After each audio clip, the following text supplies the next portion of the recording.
ரோஹிணி பார்லருக்கு அந்த மேம் வராங்க. ஹெல்ப் பண்ணுற மாதிரி ஹெல்ப் பண்ணிவிட்டு வேகமாக பார்லரில் வச்சு எல்லா உண்மையும் சொல்லலான்னு ரோஹிணி பிளான் போடுறாங்க. அதே மாதிரி மேம் டைம் இப்போ வந்து இந்த டைம்னு சொல்லி வேணுன்னே அந்த செல்லை வந்து மனோஜும் ரோஹிணியும் இருக்கிற ப்ரொஃபைலை காட்டுறாங்க.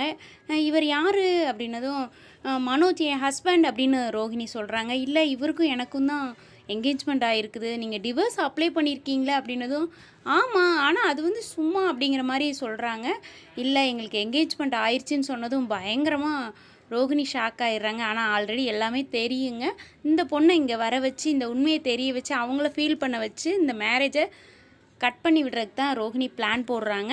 இப்படி தாங்க ப்ரொமோ போட்டிருக்காங்க. நீங்கள் என்ன நினைக்கிறீங்கன்னு கமெண்டில் சொல்லுங்கள். இதில் யார் வந்து மனோஜுக்கு திருமணம் கண்டிப்பாக ஆகாது இந்த பொண்ணு கூட நினைக்கிறவங்க கீழே எஸ்ன்னு கமெண்ட் கொடுங்க. ஏன்னா எப்போவுமே ரோஹிணியை தான் லாஸ்ட் வரைக்கும் ஜோடியாக வரப்போகிறான்னு நானும் நினைக்கிறேன். நீங்கள் என்ன நினைக்கிறீங்கன்னு கமெண்டில் சொல்லிட்டு பிடிச்சிருந்தா சப்ஸ்கிரைப் பண்ணி ஒரு லைக் கொடுங்க.